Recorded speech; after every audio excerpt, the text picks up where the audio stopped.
But his latest involves baseball as we get ready for the big game tonight. The name of the book, The Baseball 100. I was reading a review of it over the weekend in the Wall Street Journal, and it was just incredible, the review and so many others. Joe, congratulations. I know it's always great when people say good things about the book. I'm sure you've encountered both. I know you have. It's great to see you again, first of all. How are you? And I can't wait to hear about this project. Thanks, Paul. Yeah, it's great to see you. It's been a little while. We've missed each other. We're not that far apart right now, and yet we are because of the pandemic. Yeah, I'm glad you mentioned that review in the Wall Street Journal. That was something else. It's certainly nice to have people saying nice things about your book. I got to tell you, the book came out a week ago today, and I've just been overwhelmed. Absolutely overwhelmed. I mean, it's the reviews have been incredible. It's on bestseller lists. It's a 900-page baseball book. This was not what I was expecting, but it's been absolutely great. Yeah, and the great part about the book, after you read it, and it's fantastic conversation about baseball, you can always just keep it near your bed in case some small animal gets in the house. So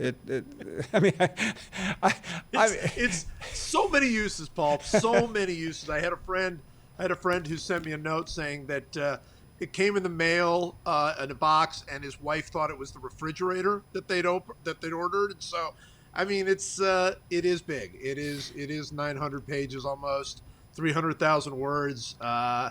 100 players. I mean, it is, that's what you get when you're trying to sort of, if you can, tell the full story of baseball in one book about the 100 greatest players. So I love it. It really has been fun. These are debates that go on forever, and documentaries on the greatest, countless books, generational books. But as somebody who's covered the game a long time, but clearly didn't see some of the the legendary figures, how do you go about tackling such a project?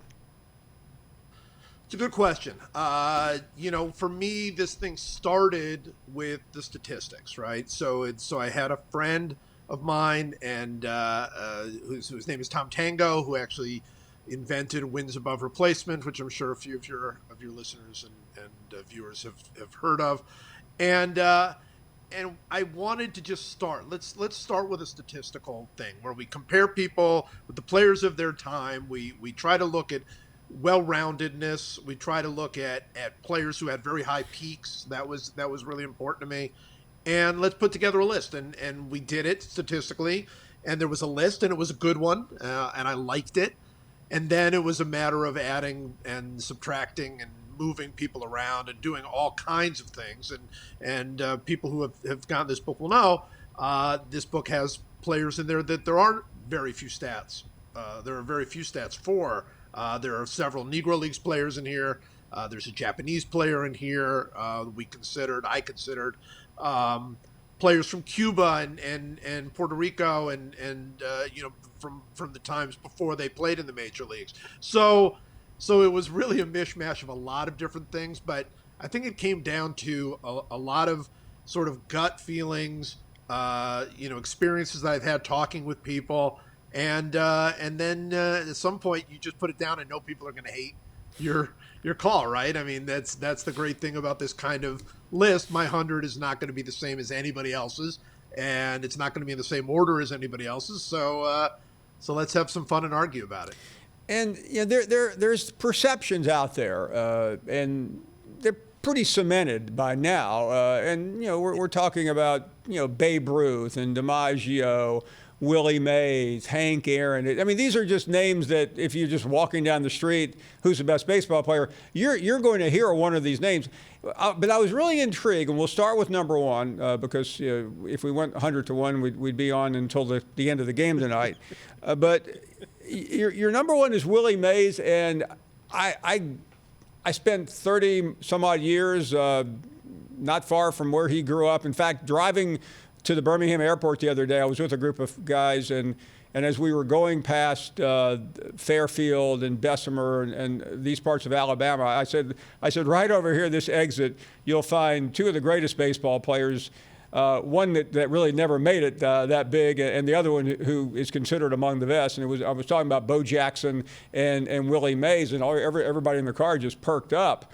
Because Bo could have perhaps, and I know you covered him in your career, he may have been headed for that list if he had only stuck to baseball. But let's center on Willie Mays, because you could get an argument, but not much of one.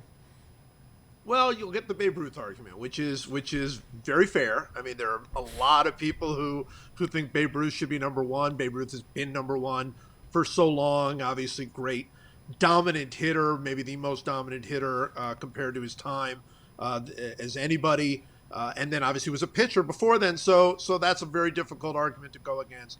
For me, with Willie Mays, the way I looked at it is this. I mentioned it before. I really wanted well-rounded players. I just felt like that was something important to me as I was looking through this. And with Willie Mays, I think you have the greatest defensive center fielder ever, one of the greatest arms ever, one of the greatest base runners ever, one of the greatest hitters ever, one of the greatest home run hitters ever.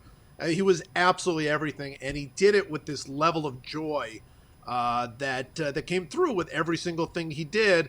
And so for me, he's number one. And that's how I viewed it. I love that the way you brought up, going through and seeing, right there in Alabama, seeing, where Bo Jackson and Willie Mays are from.